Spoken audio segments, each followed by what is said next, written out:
نہایت ہی عزت و احترام کے لائق میرے پیارے نبی صلی اللہ علیہ وآلہ وسلم کے پیارے غلام، ہر قوم اپنی ایک تاریخ رکھتی ہے اور الحمدللہ ثم الحمدللہ ہم مسلمانوں سے زیادہ مستند تاریخ کسی قوم کے پاس ہے۔ پھر ہمیں اس لحاظ سے بھی تمام اقوام عالم میں امتیاز حاصل ہے کہ اسلام سیرت و کردار کا جو سانچہ اپنے پیروکاروں کو دیتا ہے، تاریخ کے ہر دور میں اس سانچہ میں ڈھلی ہوئی بے شمار شخصیتیں ایک سے ایک عظیم تک دکھائی دیتی۔ دوسری کوئی قوم دین اس کی مثال پیش کرنے سے قاصر ہے۔ یہ وہ نفوس قدسیاں ہیں جن سے نہ صرف ان کے ہم اثر فیض یاب ہوتے رہے ہیں بلکہ آج بھی ان کے فیض سے دنیا مستفید ہو رہی ہے، اور ہمارے ارد گرد جو گھٹا ٹوپ طریقیاں ہیں ان میں ایسی ہستیوں کا ذکر آپ بھی روشنی کا کام ہے۔ آج اس ہستی کا میں ذکر کرنے لگا ہوں، وہ ایک بہت عظیم المرتبہ اور بلند پایہ ہستی ہے۔ اللہ کے ان نیک اور صالحین بندوں میں سے ایک ہستی امام الائمہ، کاشف الامہ، سراج الامہ، رئیس الفقہاء والمجتہدین، امام الائمہ فی الحدیث، مبشر مصطفیٰ، دعائے مرتضیٰ، جناب حضرت امام اعظم ابو حنیفہ نعمان بن ثابت رضی اللہ عنہ، نبوت اور صحابیت کے بعد کسی ہستی میں جتنے بھی اوصاف اور کمالات بلندی پہ پائے جاتے ہیں وہ سارے کے سارے آپ کی ذات میں موجود ہیں۔ اور دوستان وقار، آپ کی ولادت کے بارے میں 3 اقوال ہیں کہ آپ کی ولادت 80 ہجری میں ہوئی یا 70 ہجری میں ہوئی یا 61 ہجری میں۔ تینوں اقوال یہ ثابت کرتے ہیں کہ انہوں نے دور صحابہ کرام رضوان اللہ تعالی علیہ اجمعین کو پایا۔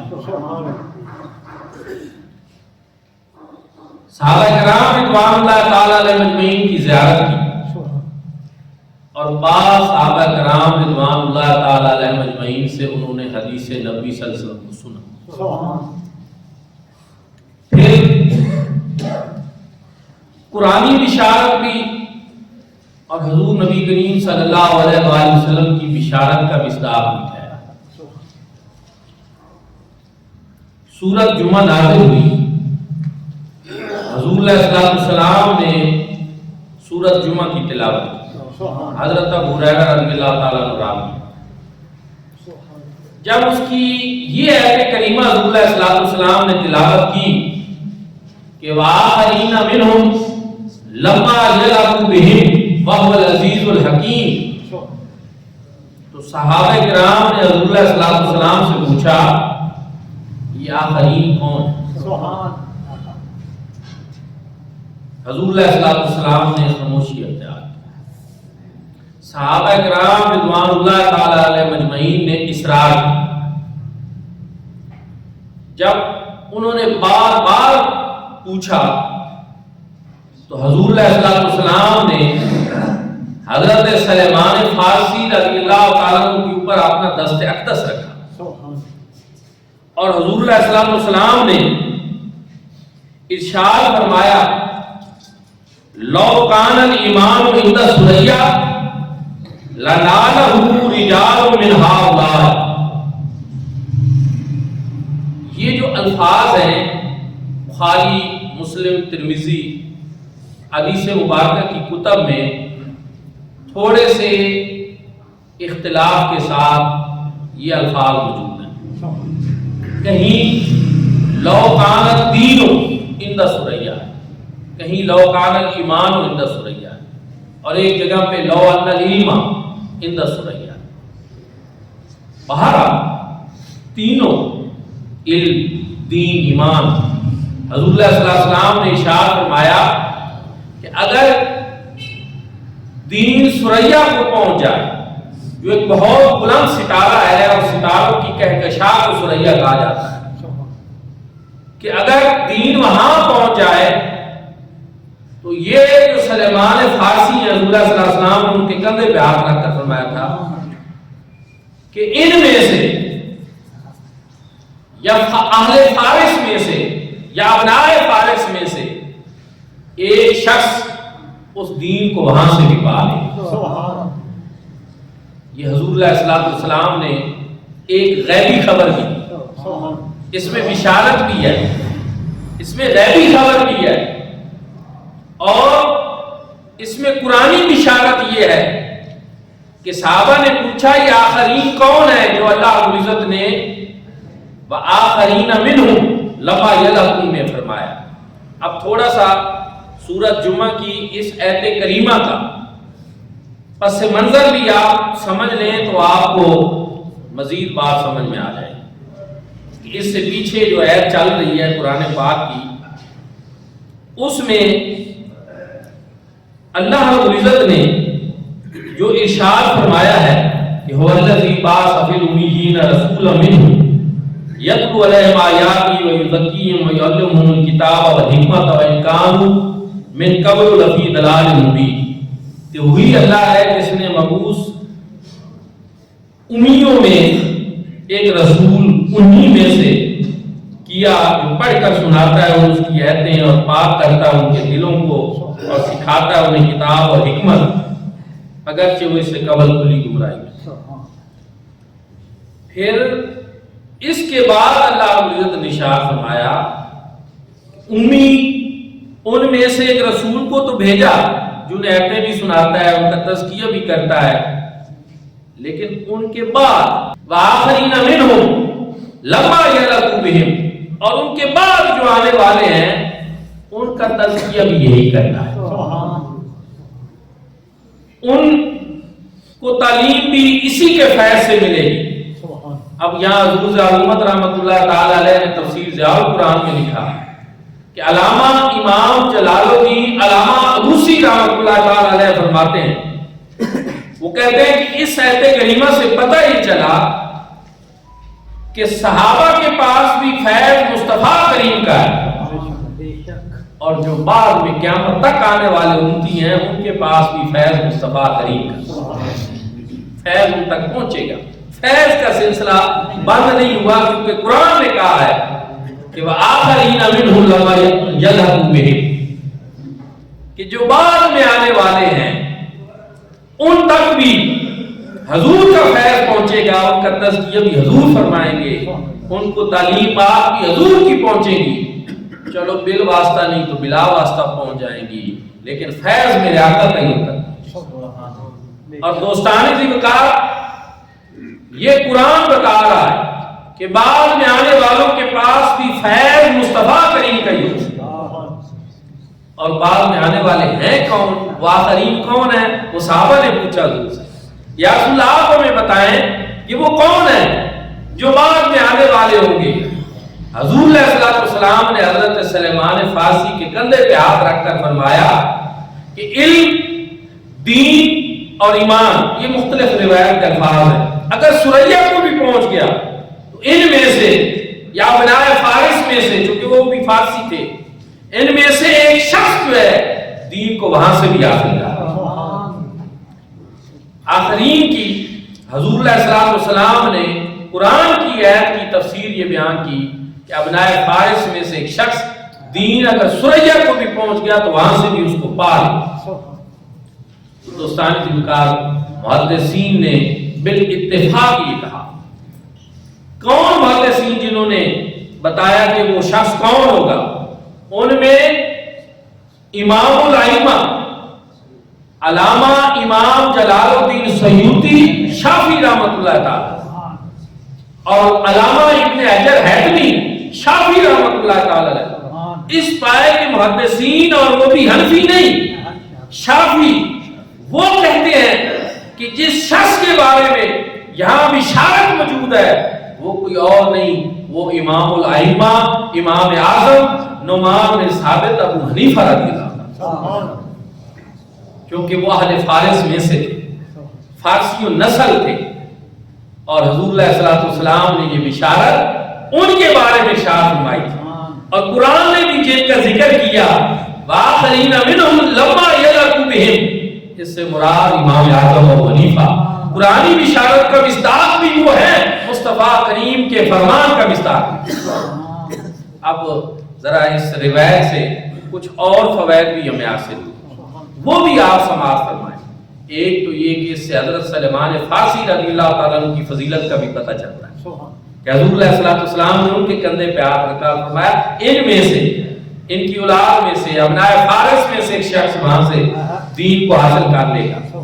اور دوسرا اس سے ایک پتہ اور چلا کہ دین کو اللہ رب العزت نے صرف عربوں کا پابند نہیں بنایا کہ دین ہمیشہ وہ ہوگا جو عربوں والا ہوگا، نہیں، حضور علیہ الصلوۃ والسلام نے بتا دیا کہ کبھی عرب دین کے معاملے میں اگر کمزور ہوں گے بھی صحیح تو اللہ رب العزت یہ کام اجمیوں سے لے گا۔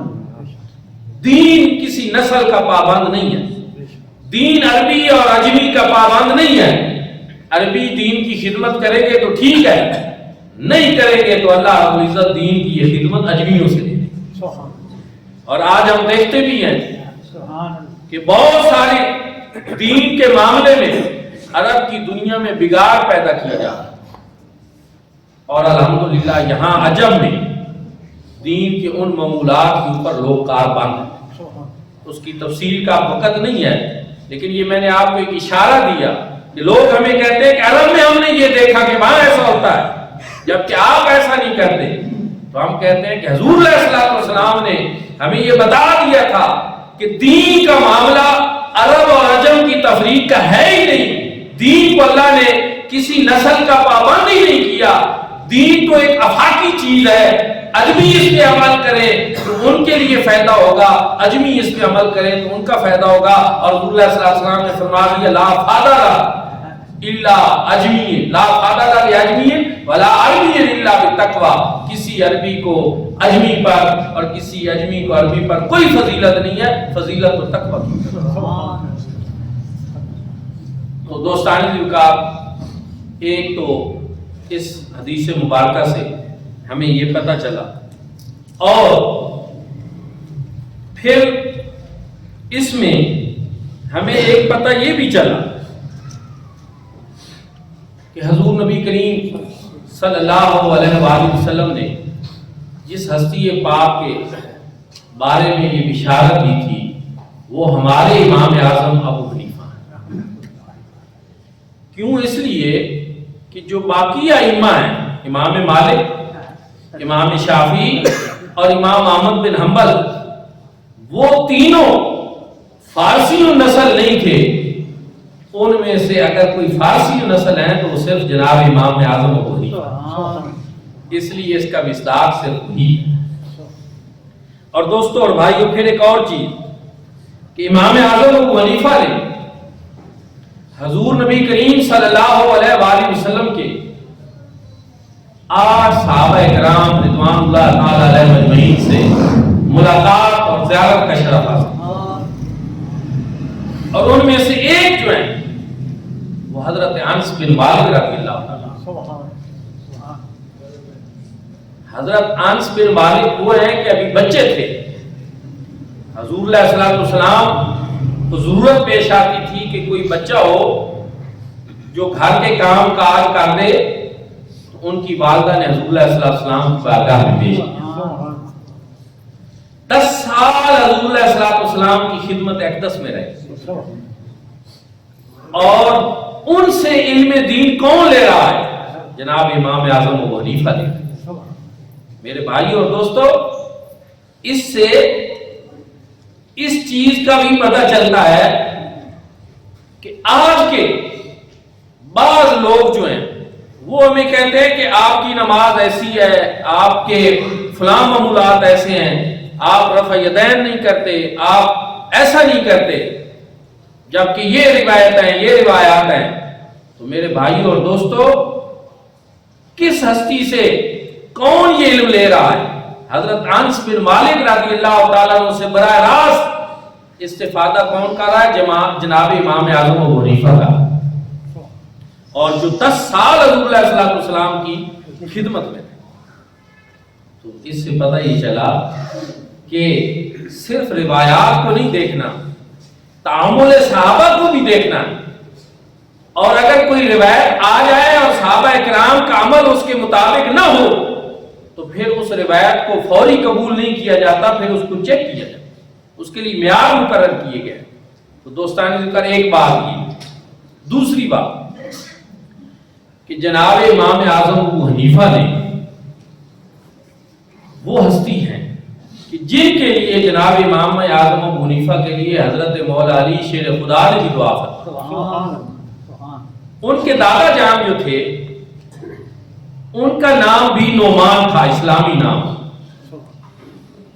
وہ کوفہ میں گئے اور جناب امام اعظم ابو حنیفہ کے جو والد تھے، ابھی وہ 1 سال یا 2 سال کے تھے، وہ ان کو لے کر حضرت مولا علی کی بارگاہ میں کوفہ میں گئے اور عرض کی کہ آپ ان کے لیے دعا فرما دیں۔ اب آپ سارے حضرات توجہ فرمانا کہ کسی بزرگ کو یہ عرض کی جائے کہ اس بچے کے حق میں آپ دعا فرما دیں، تو عمومی طور پر یہ نہیں ہوتا کہ اس بچے کی اولاد کے بارے میں بھی دعا کی جائے، لیکن حضرت مولا علی شیر خدا کرم اللہ وجہ نے کیا دعا فرمائی؟ فرمایا اے اللہ اس ثابت اور اس کی اولاد میں بھی برکت عطا۔ یعنی ابھی وہ بچے ہیں لیکن آگے ان کے اولاد کی برکت کی دعا حضرت مولا علی فرما رہے ہیں، کیونکہ آپ صاحب حال تھے اور آپ کو معلوم تھا کہ ان کی اولاد میں سے آگے کس نے آنا ہے۔ تو اس سے پتہ یہ چلا کہ امام اعظم ابو حنیفہ جن کے آج ہم مقلد ہیں اور حنفی ہیں، یہ وہ ہیں جن کے لیے حضور صلی اللہ علیہ وسلم نے بھی بشارت دی اور جن کے لیے دعا حضرت مولا علی شیر خدا ہے۔ اور جیسا کہ میں نے عرض کیا کہ آپ 61 ہجری میں پیدا ہوئے یا 70 یا 80 ہجری میں پیدا ہوئے، 3 اقوال ہیں۔ حضرت مولا علی کرم اللہ وجہ آپ کا وصال 40 ہجری میں ہوا، آپ کی شہادت 40 ہجری میں ہوئی۔ اس حساب سے آپ کی شہادت کے صرف 31 سال بعد، 30 سال بعد، 40 سال بعد آپ کی ولادت ہو گئی۔